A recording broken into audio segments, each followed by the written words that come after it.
Hey guys, welcome back to the next episode of Truth Bombs and Hot Flushes. Today we're joined by an incredible woman whose journey speaks to both resilience and reinvention.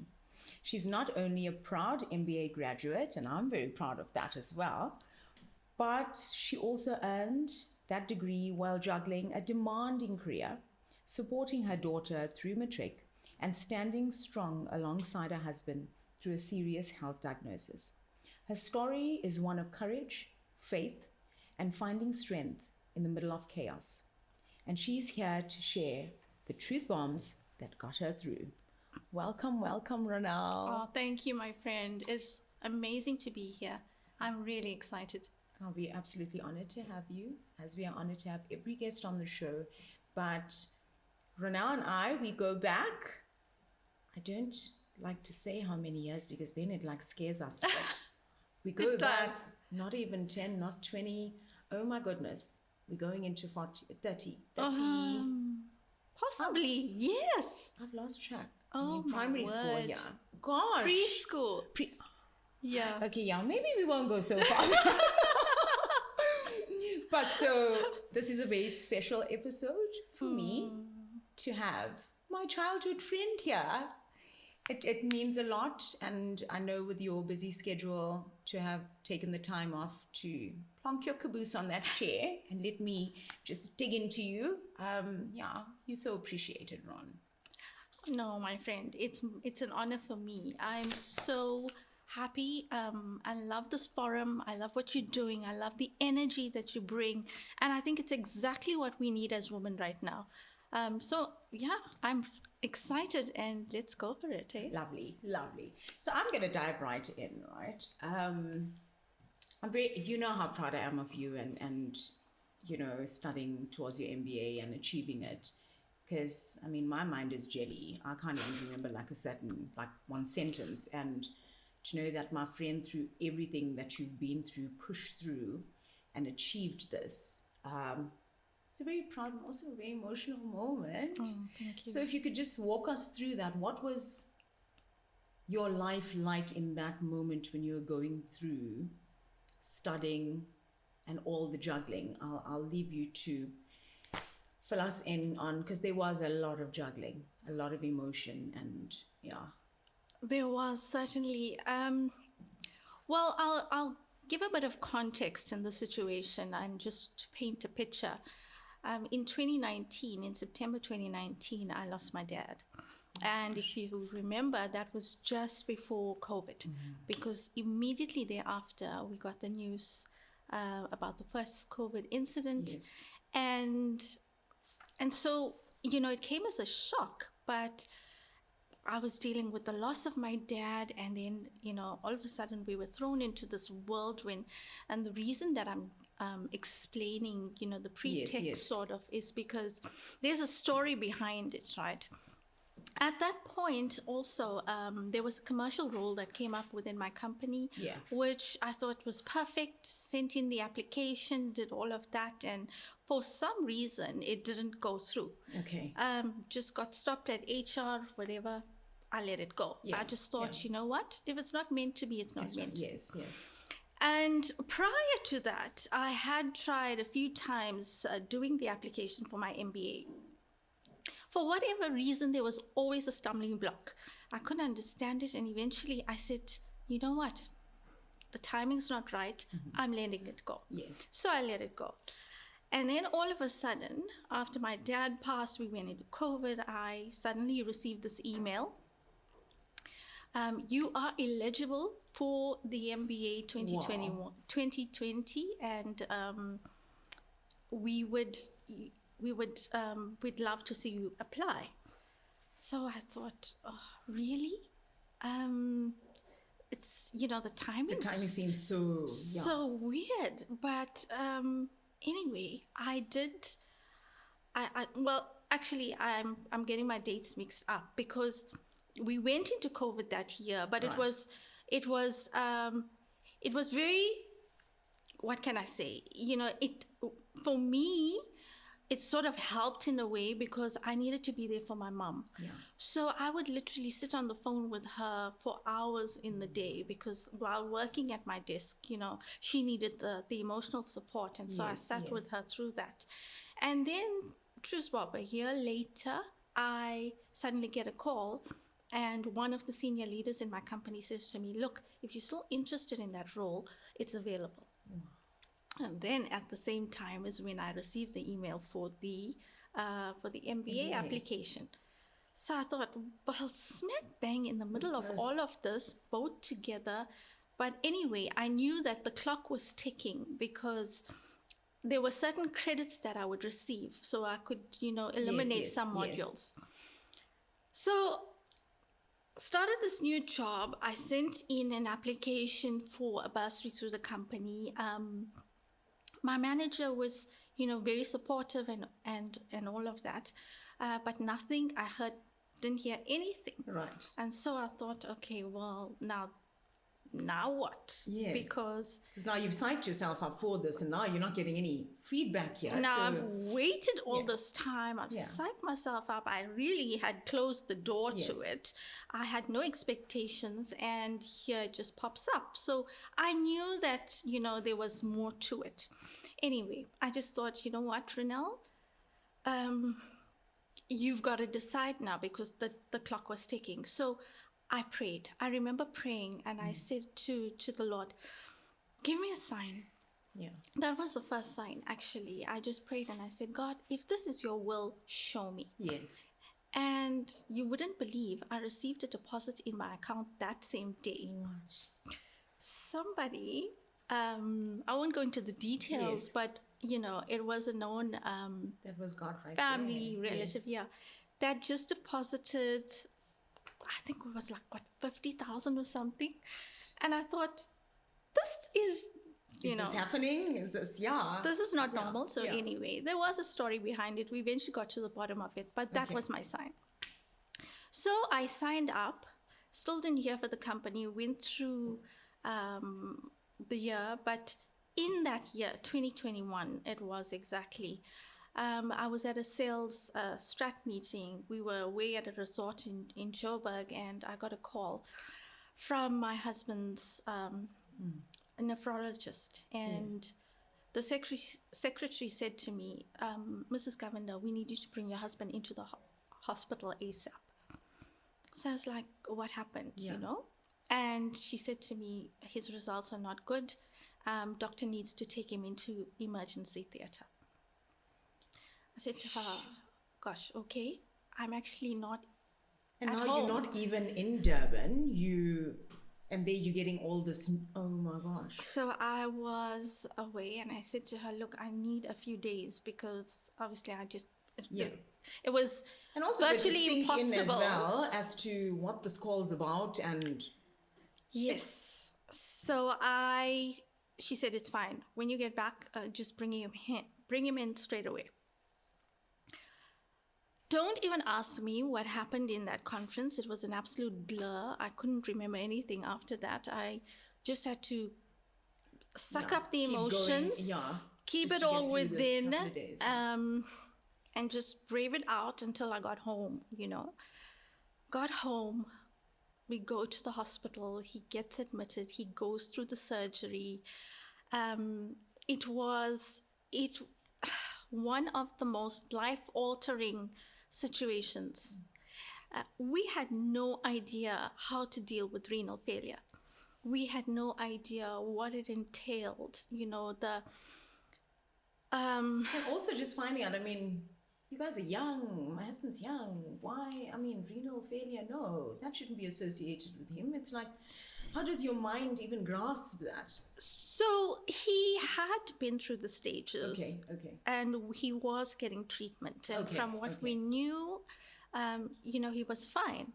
And all of a sudden, it's like the floor dropped from under us. And we literally got thrown into this ditch.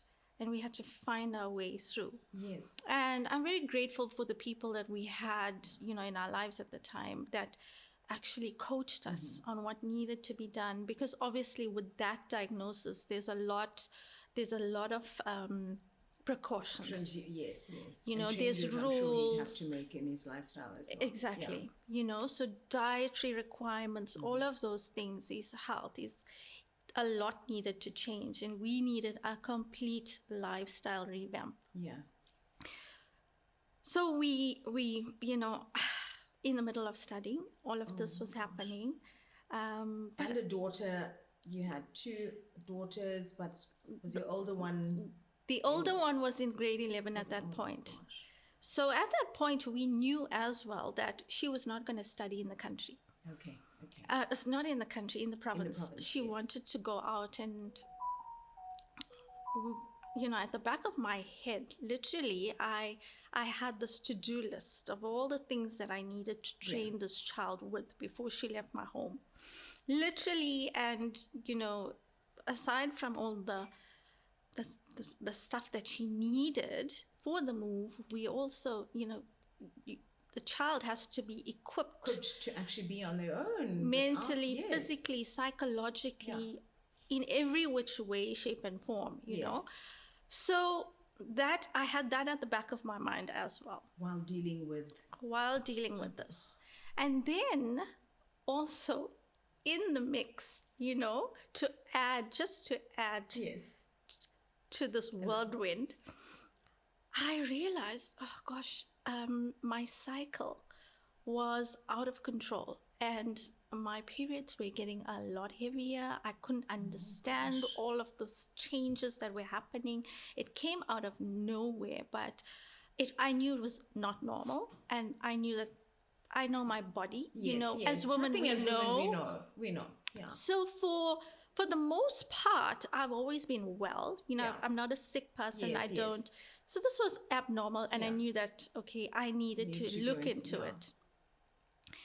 So I went to the gynae, had to find a gynae in the mix of all of this, because it was like after years. Yes. The last was when I had my second daughter, so it was like years afterwards. So I go to the gynae and she says to me, no, Ronelle, you've actually got fibroids. Oh my gosh. And we have to have these surgically removed because there's no other way. It's really going to trouble you. And I'll just add another layer onto that. So this was in August of 2021. Right? I was busy preparing now, had to prepare myself for the second term exams. We're starting October, November. So we scheduled it so that, you know, it was before the rush. But also during that time, my husband picked up an infection. So we couldn't understand, because this whole process of dialysis was new to us, and he kept getting a fever, and we couldn't understand why he felt so miserable, and he kept having a fever. But even, you know, the nurses at the clinic didn't give us any inclination as to what was happening, until eventually one of his friends fetched him from after his procedure and said to him, I'm not taking you home like this. You are just, he said to him, you know, I just don't feel right about taking you back home. I'm taking you to the hospital. So he took him to the hospital. Immediately they admitted him, and they ran the blood test, discovered he had this infection that had set in. At that point, he had a temporary catheter.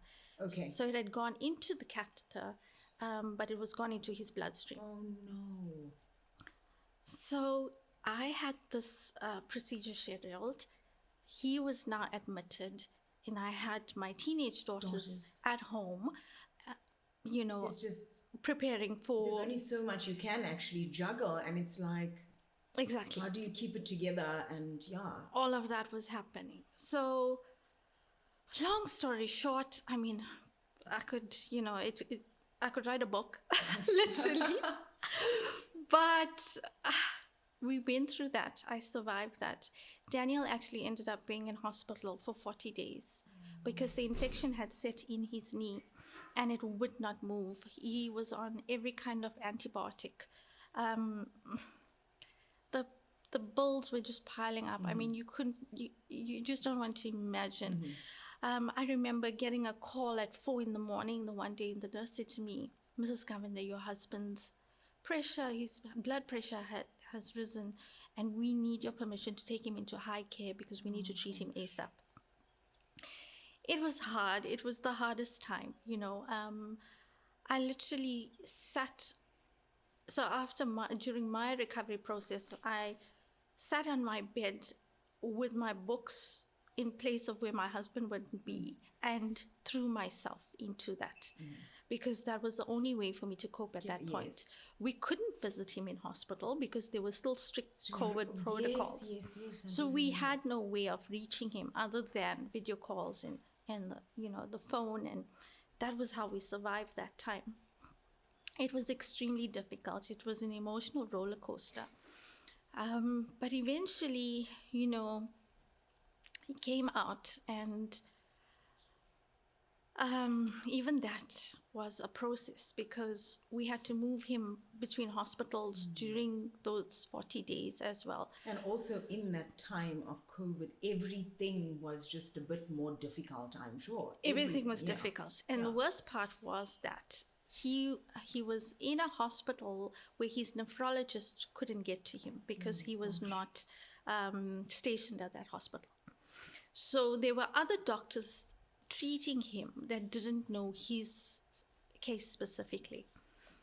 That is why eventually we had to get him moved, and it was a mission, to go through the admin and all of that. Yes. Eventually we did get him into, his doctor's hospital, and the orthopedic surgeon there, because he had the infection had set in his knee and they couldn't flush it out, just butchered that knee.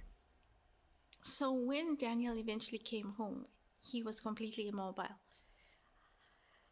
It was the hardest day. Oh my gosh. I remember it was the 17th of September 2021. And we were so excited because all he wanted to do was get home to his family. Yes. And when he came home, he couldn't get out the car. He'd never actually explained to me how difficult it was. I knew that he was going for physio, but the reality of it never sunk in. Yes. And he literally had to crawl from the car into our lounge, and he spent the weekend there because we had to very quickly get our house conditioned in a way that would suit him. And he's a big guy. He's not, he's not tiny that you could just maneuver around. Absolutely. And thank God that he's a big guy, because he was gone half the size. He hadn't eaten in all of that time that he was in hospital. He lived on a drip and on liquids because he couldn't keep solids down. And aside from that, he just had no appetite. And he loves food. My husband loves food. As all husbands, He's the chef at home. He does all the cooking. He's in his element when he's in the kitchen. So it must have been so heartbreaking to know that this is a guy that loves his food and he can't actually keep any of that down. It was hard. It was hard. I can't even tell you.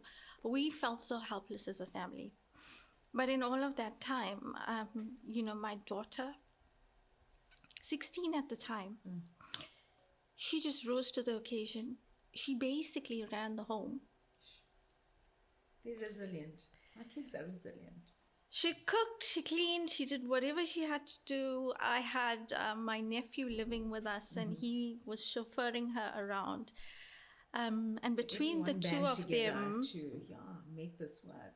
Because remember, it was very strict protocols at that time as well. So we were not as liberal in our movements as we normally are. And so everyone was still on high alert, which was actually a blessing in disguise as well. Because, the last thing you needed at that point were people up and down asking questions. And with in our Indian community, as soon as someone comes out the hospital, you get an influx of visitors, and what he'd been through, you wouldn't want any germs or bacteria surrounding him. So it definitely was a blessing in disguise to just, And also just have that moment with you guys at home Yes. and your family, and figure and navigate this new version of life, Exactly. you know? Yeah. So, It did. It was a complete. It was life altering.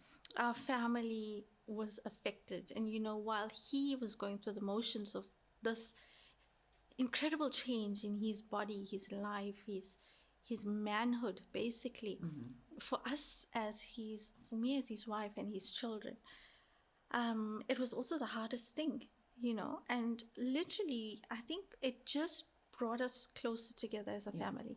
I'm sure. It bonded us in a way that would have never occurred naturally.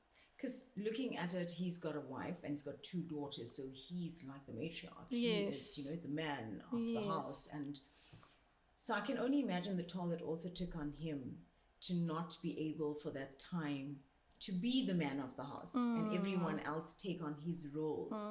And how it must have been on you guys not having the man, because he's the protector, he's, Yes. and so, yeah, Yeah. gosh. He and typically men and therapy don't go together. Oh, yeah.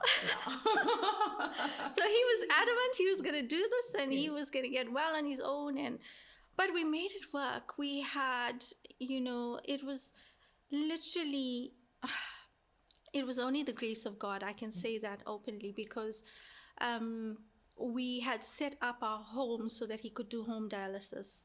We had our church community that helped and stepped in, to help me with the alterations in the home, and just to get our home proofed. Yes, for him. For and him. comfortable, yeah.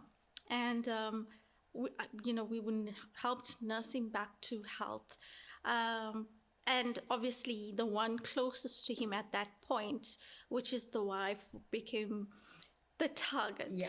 I mean, and I understood, but he was frustrated. It was frustrating, because exactly what you're saying is that the man of the house now was incapacitated in a way, and it frustrated him.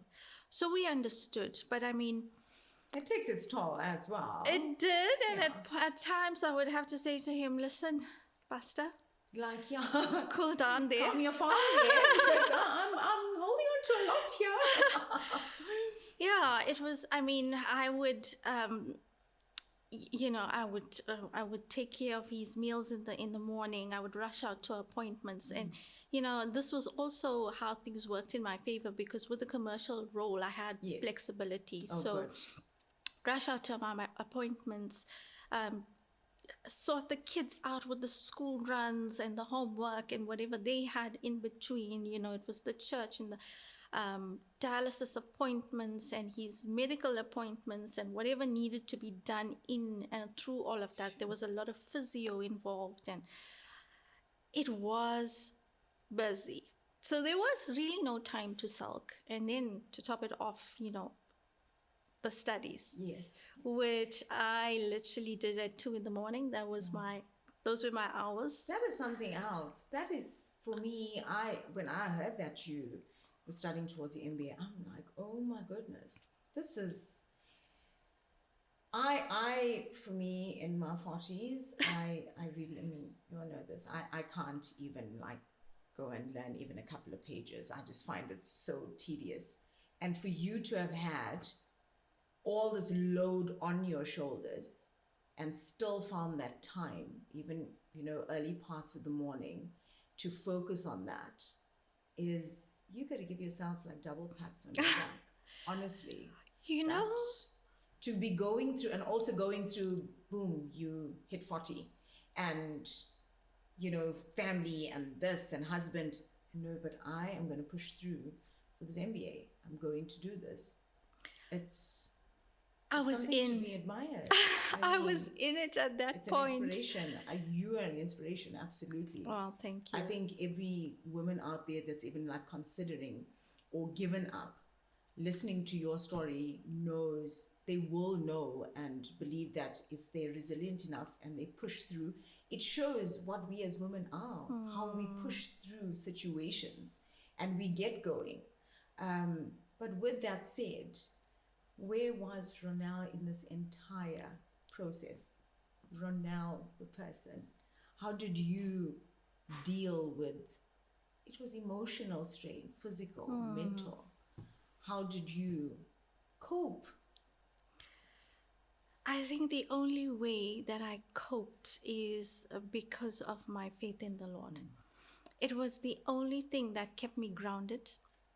It was the only thing because when physical circumstances were beyond my control, I would just go on my knees and I would just, in times like that, because the truth of the matter is that, yes, it was a season in our life, it was difficult, and we had incredible support from friends and family. Yeah.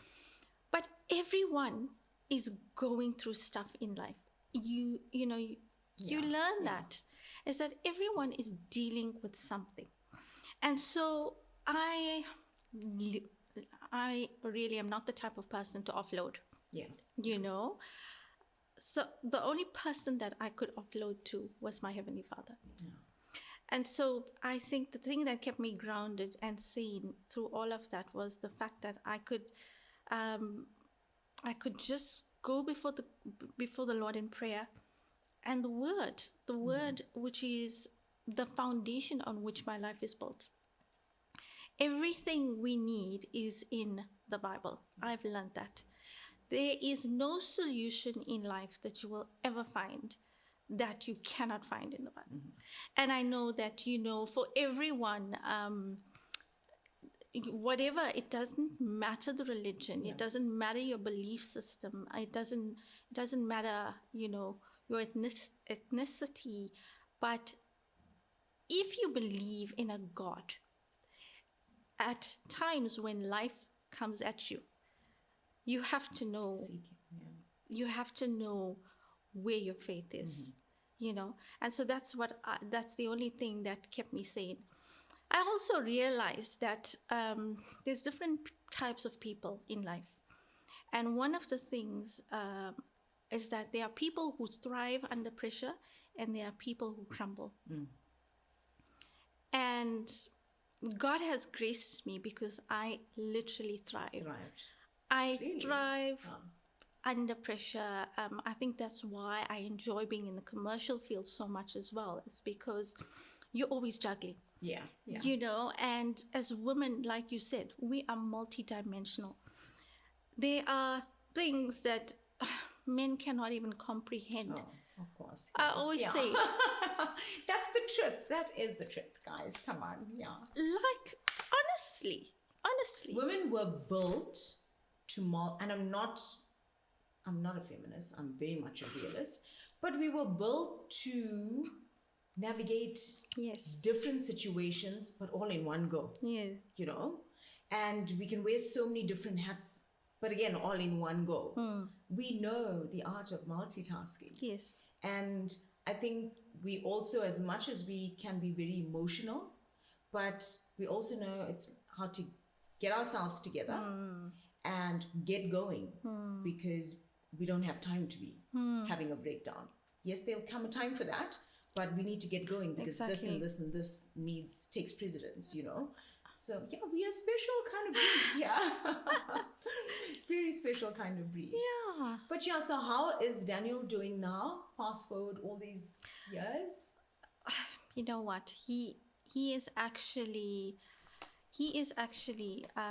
shocked us because he has now his condition is very stable. Okay. I mean, people look at him and he's a walking miracle, really. Of course. Because the stuff that he does, I mean, he will go to dialysis and come. He recently opened a logistics business as well. Awesome. Yeah. So a year ago, he went back into business. And there are times That's where God right there. I promise you, because there are times where he has to physically go out and do his deliveries and whatever, and he'll come from dialysis. He'll jump into that big truck and off he goes. And he'll come back late at night, 10, 11, 12, and he's as strong as an ox, I promise you. I'm really, He's here for a purpose. He has a purpose. he has a He has purpose. clearly. Yes. And I said to him, you've got to tell your story. Definitely. Yeah. Definitely. But I'm so glad that he's doing so well. Gosh, to go through all of that. I think we each have to go through. Life's not perfect. It clearly is a journey. And it's that journey where there's smooth roads, and then there's that journey where there's mountains and rubble and, roadblocks. But we just got, because as I say this to my kids as well, there's always a positive. Yes. Maybe you might not even see it in that moment, but fast forward, you will, when you extract the positive, is when you see God. Exactly. You see that light, even though that light is so tiny, but you will see it. Yes. If you look very hard. And it's difficult when you in one of those trying times, one of those roadblocks in life, but and I know the easiest thing to tell someone is stay positive, and I know that's the worst thing to tell me, stay positive, because we're human as well. As much as I could preach it, I'm sure there's been moments where I'm like, oh, no man, I can't do this. But we are allowed to be that way as human beings, but we gotta know, have your moment, but get yourself together, and get going. No. Because God puts us through these different seasons, preparing us for another. Yes. And clearly he was preparing you guys for another. Yes, he was. So, no, this is, yeah. So I'm going to get into a bit more of motherhood. You've had your kids quite early. Now it's like we want to bow down to you for that. Because, I mean, you are just relishing life right now. I've got a toddler. But, I mean, each to their own. But how has it been? Like, I know I've got a teenager. And navigating midlife, navigating life, work, all of that. And then you throw teenagers into there as well. How is it like dealing with a teenager? And I'd like it from the perspective of a girl mom, because I don't have daughters. So what is it like? Yeah. You need something stronger now? No, I exaggerate. You know what? You said it. Life is all about seasons. And I think, going through those teenage years, the most important thing that I've learned as a mom is that we've got to understand they are finding themselves. And the best thing that we can do is just be patient and help them navigate through the challenges. Because they live in a completely different society to what we grew up in.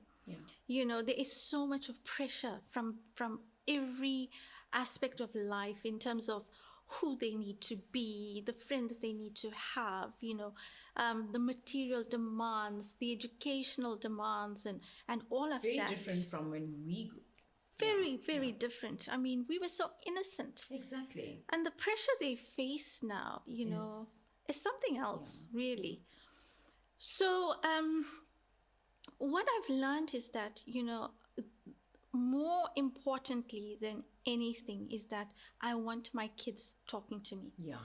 It's so important to keep the channels of communication open, because if they are not talking to me, then it means that they're talking to someone else, and the advice that they're getting, you don't know if it's good or not. may not always be good. Be positive. And so, in the same way, us as adults, the associations we keep are so important. You become, there's a saying that you become who your friends are. And the 5 people that you spend the most amount of time with, eventually that's who you become. So it's always so important to keep assessing your associations. So in the same way with my kids, I've always kept an eye on their friends. I've always, stayed close to them. So, and I always had my ear tuned to what they would say, because sometimes they may not necessarily come open and say, well, this is what's happening, but they would mention something in passing.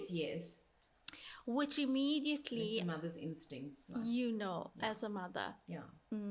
Okay, I need to delve into that now. Yes. And just address this. Yeah. Because I think we also, I think in the current age that we live in, it's all about you've got to be a friend to your child, which I understand to a very tiny degree. I feel you've got to be a mother first, but you've got to keep that like kind of door opened where there is a friendship. Yes. But ultimately, your child's not your friend. You know, you're the disciplinarian. You're the one to show them the right path, not the wrong one. So yes, have the door open where communication is always flowing. Yes. But if they need to be called out on nonsense, they have to be called out on nonsense. So if you see them going into a different path, I find that it is a struggle with a lot of mums, especially in this day and age, because parenting is very different from when we grew up. I mean, we were chatting about it now. Our mothers would just give us a look and okay, right, we don't even mess with that, don't argue, don't even back chat or what have you. Very different scenario. We grew up in school where you didn't do your homework. You had the chalkboard ruler whacking your hands, or, I mean, rosebuds. You remember. So very different now. Corporal punishment is not a thing, and you know what, that's a good thing because we experienced it in school. No, we don't want our kids to, but it's an extremely different era. But you've got to, there's certain things that we have to carry from when we were growing up. I mean, I think we turned out pretty great. Of course. The whacking and everything, but also to ground our kids as well, not to get sucked up with the societal demands with teenagers and with everything that's going around these days, with the drug abuse, the alcohol abuse. It's just the kids are getting younger, and I mean, on top of us going through perimenopause and all of this, now we've got to deal with teenagers going through all the craziness. Like, it's a lot. But in your case, you already have one that's past teenagehood, and now is a young adult, is going to be 21. My goodness. I can't even understand how this has a 21-year-old, just by the way. But yeah, how has that been? So you've gone through the phase with teenagehood with her. Yes. I also realized that we cannot, I know there are helicopter moms, and you have to be in this day and age at times, but I always prefer, so there's a psychologist that I learned a lot from, Dr. Shafali. Okay. I don't know if you've ever followed her, but if she's got a totally different, I came across her on a few years ago, and she's got a totally different perspective on parenting. And Dr. Shafali believes that our children are here to teach us. And when I realized that, she says, we grew up where in a society where parents told you what to do. And parents set the rules and you followed, and you weren't allowed as a child to broaden your horizons. You weren't allowed to share your opinion. You weren't allowed to speak your mind. And she said that while, as parents, we have to have that level of discipline, like you said, and be mindful of how we guide our children. We also have to create the room and the space for them to become their own people, because in them growing, they are shaping us as parents, as human beings. And so when I realized, a lot of what she said made sense, I tried practicing it. So when my kids would come to me with certain things, I would ask them, so what do you think we should do in this situation? And based on their response and, my personal opinion through that, we'd resolve the situation. Okay. But it gave them the space for them to feel like, their thoughts, their opinions were valued. Yeah. And when children feel valued, and they feel secure, because it gives them also a sense of security. When they feel secure, they will start trusting, Yes, and and they open open up a up whole lot more. more. So for me, that was a paradigm shift, and it really helped me. Look, it was all trial and error, and I always believe that there's no right or wrong way in terms of how we raise our parents, because we live and we learn and we grow through the process. Yes, yes. But it helped me in many ways, and also, I mean, just keeping our children grounded in faith. Hey, I think that's so important. honestly, So important. that is the foundation of our home. And in our home we have certain non-negotiables where we'll go to church on a Sunday. If there's a meeting, you know, that you need to be at, you will be there. There's a certain dress code, there's a certain culture that we adhere to, and all of those things. And it was, you know, all of these things being inculcated in them, which then allowed her to grow. And also, she got to a point where she had to make certain choices. I'm not going to say that my child hasn't made mistakes. Yeah. She's made her fair share of mistakes, but she's learned. And I think that's how we learn. That's it. And it's made us into, you can't go through life walking on eggshells. You've got to take chances. And sometimes those chances might lead you down to wrong places, but you're only better for it. Because that's how you grow. No, we don't want them going down weird rabbit holes, right? But they've got to experience heartbreak. Yes. They've got to. So yeah, and how's the boyfriend situation? How do you navigate this? I mean, my son is now in a co-ed school, and at 15, I'm like, there's now, you know, recognizing girls, and I'm like, oh gosh, now how do we deal with this? And it's like, because you also don't want to go like, no, you listen here. There's, you know, no such thing as girlfriends and whatever. You don't want to be harsh. But how did you handle this? Please do tell. I think what I learned is just to gauge the seriousness of the situation, because sometimes it's just, you know, it's just puppy love. It's just a crush. Yes. Basically, it's not really going anywhere. It's just, and my girls were in all girls school, both. Okay. So there was very little interaction with the opposite sex. Yeah. And, you know, aside from church and some family functions, and and then that was basically it. I mean, they would go out to friends every now and then, but it was always monitored, you know. There wasn't much room for, you know, boyfriends as such. So even if there were boys along the way, it was like all they did was chat on the phone. There was a time where my eldest was in a bit of a relationship, and I knew it wasn't the time or the place, and it, you know, wasn't really gonna grow into anything further. But I said to her, you know, I mean, we just had to guide her through the process. And I said to her, you know, heartbreak is hard. So just be very wary when you get, you know, attached to a boy or whatever.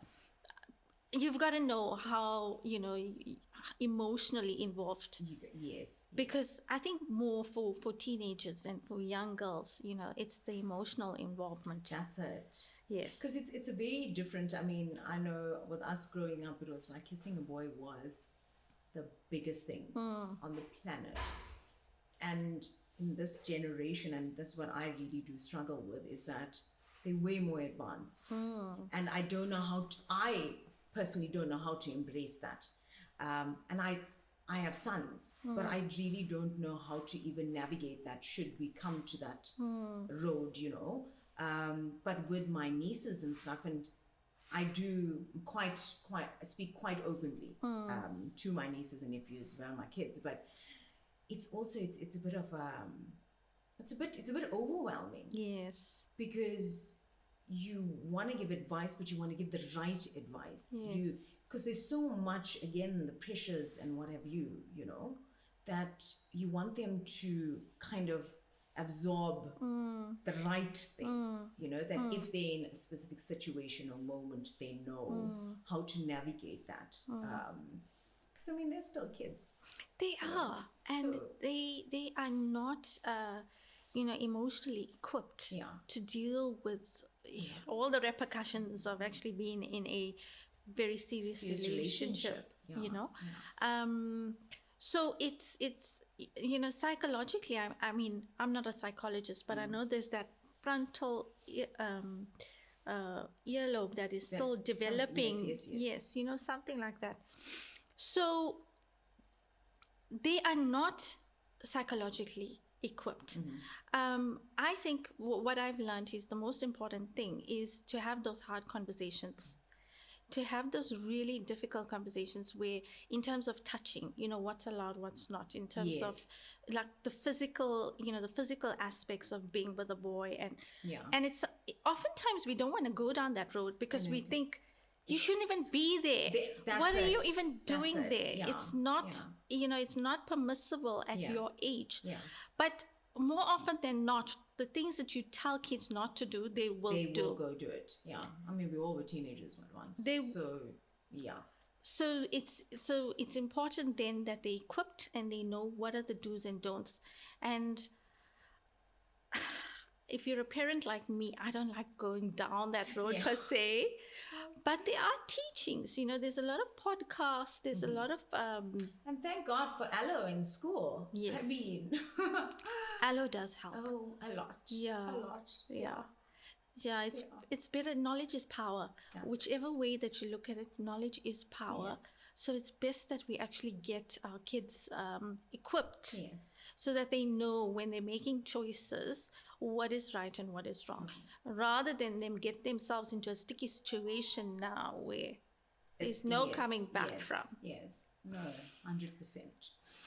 So we're going to dig a little bit before we close off into relationships. I think this is what I think every woman in her 40s or 50s wants to know, like, how is your relationship in your 40s in comparison to 20s and 30s? I mean, you've known your husband for yonks. I mean, you're married quite young.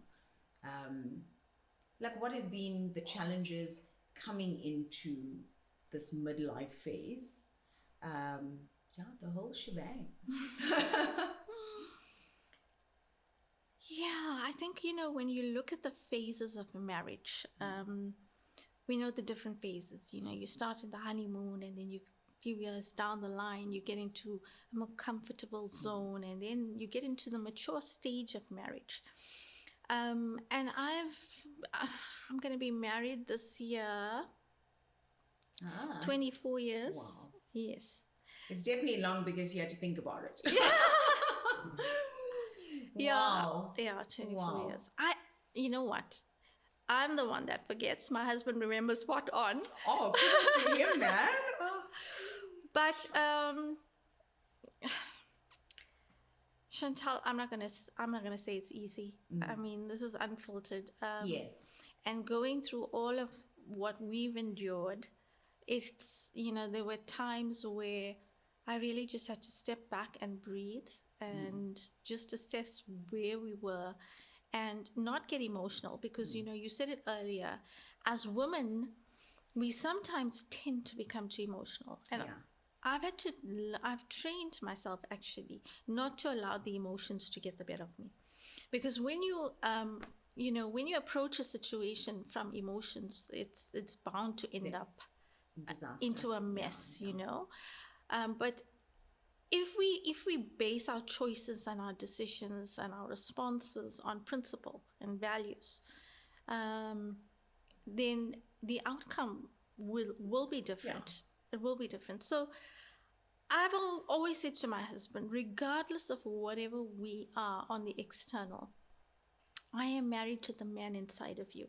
The thing that attracted me to you is your personality, your passion for life, who you are on the inside.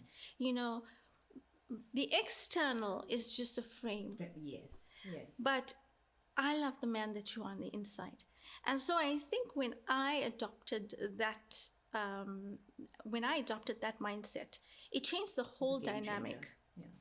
Changed the whole dynamic of my marriage, because very often, it's also, we need to understand, what are we focusing on. If you only focus on all the negatives, that's where your energy is going to go. But if you are grateful and have a heart of thankfulness for the good, because every one of us has good and bad. Oh, yes. And I can't say that I'm the perfect partner. Yeah. So how can I expect him to be the perfect partner? Yes.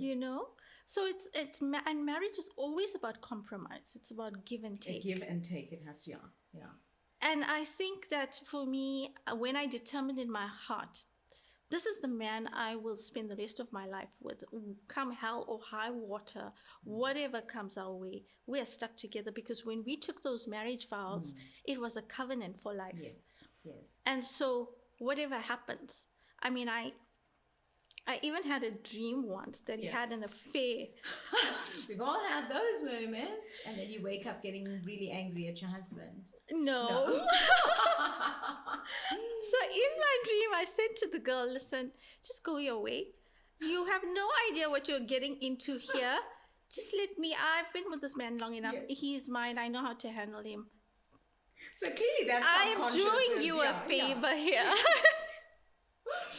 My cousin always says this, when we chat about there's so many affairs that are going on in this day and age. It's ridiculous. It's absolutely ridiculous. And we laugh because our husbands are not perfect. We love them. We are not perfect. And, we sit there and we go like, yeah, we can't think of having affairs. I mean, better the devil you know than the devil you don't. And we sit and we laugh about this because we're like, we don't understand the whole affair thing. And don't get me wrong, I'm not judging because I don't know people's situations and what have you, right? I have my own opinions about it, but I can't judge. I can't judge anybody. But I'm like, the energy that you got to put. I mean, now in our 40s, to go and start over with no, guys, come on, no. I have the utmost You've got respect. one that you got to deal with. No, And my husband always goes, well, vice versa. So it's crazy, and it's so lovely, but to have grown in those 24 years and the different phases in your lives and the different challenges and struggles and the victories, and to sit and chat about that. I mean, now you've got a almost 21-year-old and a 16-year-old. You can't help but sit and go like, oh my gosh, we created that. We created this life. And it wasn't all sunshine and roses, as all our lives, but there are a lot of days that there is sunshine and roses, and we got to embrace those. Yeah. So what still keeps the spark alive? I got to go there. So give us some advice for us ladies in the 40s that have dying libidos and just find everything just tedious and tiring. And I mean, you still got to be a wife. You still got to be a partner. Yeah, you've got to be a wife. I didn't mean it like that. Oh no, this is the point where I dig. I'm gonna dig deep there. No, but we try, to date each other at least once a month. So I set a goal. I do this thing with my family where every year each one has to write a list of goals. Okay, lovely. Whether we actually get through all of them, but even if you get through one. Exactly. I mean, yes. Yeah, it's a start. And it's just gotta have a vision for where you're going, Otherwise you go through the year and it's like, wow. Before you know it, you're at the end of it and nothing. What did we even do? Nothing, exactly. So that was one of my goals for this year. It was to at least date once a month. Make that time, because I remember very early in our marriage, we went to a couples seminar, and the speaker actually said to us at that point, it's so important to have couch time. Yeah. He would call it couch time. Where you actually just sit together and, just kind of debrief. because so often in life, husband and wife, you go through the motions of every day. It's a rat race, literally, especially when Yeah. you've got growing Growing kids. kids. Yes. Yeah. And when you get to my stage now, where we're preparing for the exit, It's like the emptiness. it's the coming. emptiness Yeah. stage. And It's just the two of you now, and you've got to navigate, towards each other. exactly. And I have to make sure I don't kill him through the process. We all have days like those. Some more than others, but Yeah. No, but I've always, the thing about me, Chance, is that I'm always learning. And I love looking at other people's relationships. And, you learn from everyone you meet. Oh, yes. I believe that. Yeah. So, what I've also noticed is a trend in marriages where, they talk about the 7-year itch. Yeah, but yes, it yes. extends here, because sometimes after 14 years, after 20 years, Yes. you ask yourself, why? Yeah. How did you get here? And why, after so long, would you throw it all away? Yeah. I mean, really, Yeah. something brought you together at some point. And it's becoming more common than not. More common, like you said. But it's because it hasn't been nurtured. And for me, marriage has been like that. It's like, it's like any other plant or tree, or you've got to put in the effort. You've got to, that's it. you've got to put in the time, the effort, the energy. And so one of the things that I said to myself this year is that, okay, we've got to rekindle this flame now. A lot has happened, but I want to be able, and I've always said this to Daniel, is that I never want to get to the point in life where we just become roommates. Yeah. That And for me is the saddest there's thing. a lot of relationships that go down that route. Yeah. And I think that's the sad part, So and I look at specifically, we have spiritual parents who work together. So they're in business together, they're in ministry together, they literally do everything together. So they run marriage workshops, they run entrepreneur workshops, they support each other in everything that they do. And we have learned that is the pattern. Yeah. And so, we never see them. They never discredit each other in public.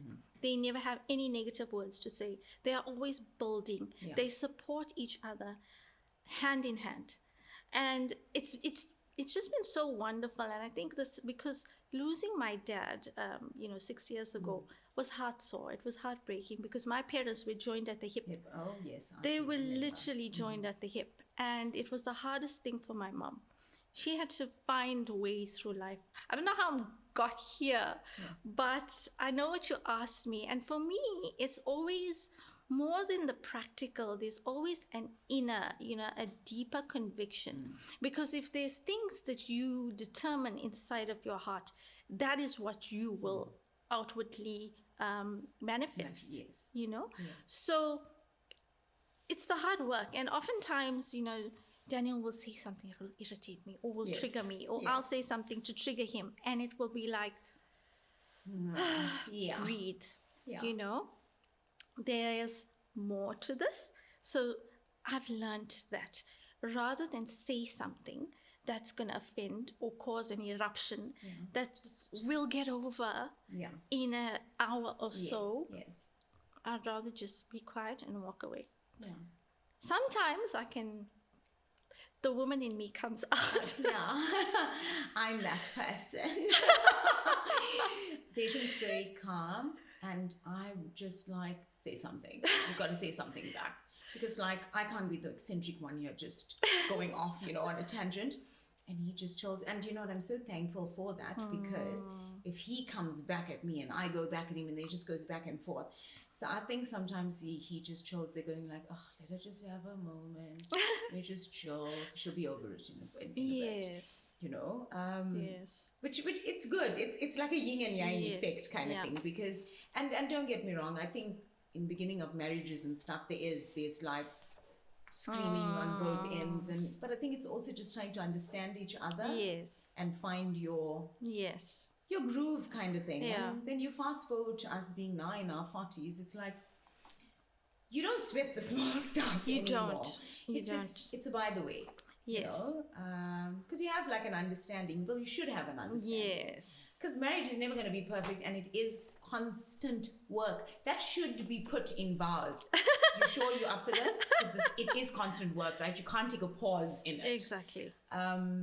So once you realize that, and we all are evolving and Yes. changing, and sometimes you might not recognize the person you married because they've changed, or maybe they've just evolved into something even better. Yes. And you've got to embrace, and some make it through it, and some don't, and I guess that's Yes. how life is. It is. It is. Yeah. But I think that, for me, what I've learned is that it's important to grow as friends. And when one is growing, because, they call the MBA the divorce course. Okay. They do. And Wow. I've had people say to me, how did you even get through that? Because do you know how many marriages end? It happens because It's reality. you're on a different trajectory, and literally when you're studying, it elevates your thoughts, your mind, it shifts your mentality. And then if you've got someone that's really difficult then to converse with because he's not seeing what you're seeing, and it's hard, because you go into your lectures and you go into your forums and your discussions and all of this, and you're in a group, and you can very easily start connecting with someone that is on that level, and then it can go from one level to the next, and before you know it, it's you in a jam. So people have said that to me, but I've always been very mindful of it. I've always been very mindful of the fact that we have to grow together through the years. And it's very easy sometimes when you get a stronger personality, and if one is stronger in the marriage and the driver, that you can be pushing ahead, and your partner's at the back. And that's when the shift comes. Yes. And before you know it, you're on different, completely different playing fields, and then the problem starts setting in, and you argue and the bickering and whatever, because there's been that shift. So I've been mindful of it. I've constantly reminded myself of that, and also, we have to work together as being best friends. I've seen that in my spiritual parents, where they laugh uncontrollably. They can laugh together about the silliest things. I think that's very important. And to still have that playfulness. Yes. I think with my relationship, that is one thing that is still stuck. I mean, my husband still calls me a weirdo because sometimes I just say the weirdest things, but it brings out a laugh. Yes. And then you both go so hilariously laughing because you think back to all the other nonsense that has come out of my mouth in the past couple of years. But you have to keep that going. You've gotta keep that fun, because listen, 7 days a week is not fun to be smiling and laughing and whatever. But you have to have those moments to keep it going. Yeah. So yeah. And if you're not laughing together, then he's laughing with someone else, and So and you don't come together. So yeah. But thank you so much for that. With a parting note for ladies, women, anyone right now who's juggling, I'm going to say men as well, because anyone that's juggling the load that you've had to juggle, those years ago, and still have to, push forward. What advice would you give them, especially when they feel like, throwing in the towel and saying like, yeah, this is too much now? What's your advice to our listeners and our viewers? I think, Chantal, what I've learned is that, there's no constant in life. If we had to live our lives on a plateau, we'd never get anywhere. So, something I say to my girls as well is to embrace every challenge, because there will be a change in the season, and something good will come out of it. There is purpose in pain. And, you look at gold, it has to go through a refining process. Yeah. The caterpillar has to go through the cocoon to get to the butterfly stage. Yes. So whatever challenge, whatever situation, whatever obstacle is in your way, you have the power to overcome. It's all about keeping your eye on the end goal. I believe in vision. I believe in having a focus for where you, or a plan for where you want to be and where you want to go. And inside of that, it presents something for God or the universe, whatever you believe in, to work with. Because when you don't have a plan, it's very difficult, then you will be swayed every which way. Yeah. But for me, it's always been embrace the difficulties, because if you don't embrace the difficulties, you'll never really embrace or enjoy the purpose and the lessons at the end, because true purpose can only be embraced through true pain. And life is a journey. Purpose is a journey, it's not a destination. We have to go through the ebbs and flows of life. Embrace it with all that you have. Keep your eye on the vision, and also work within what's in your control. Yeah. Because very often, so if all we focus on is the situation and how difficult it is, we'll never get to where we need to be. For sure. For sure. Work within what you have in your control. Take it one step at a time, and you will overcome. Because the best is yet to come. Oh, brilliant. Thanks so much for those profound words. That's my friend, Ronelle. Oh, it's something so special to call you my friend. And just listening to you and those words right now, it takes me back to 30 some odd years ago, 20 some odd years ago, and you were always that person with the advice and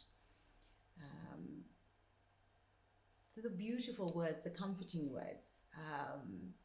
So thank you so much for that, and always remaining true to who you are. So yeah, guys, that's it for this episode of Truth Bombs and Heart Flushes. Till next time.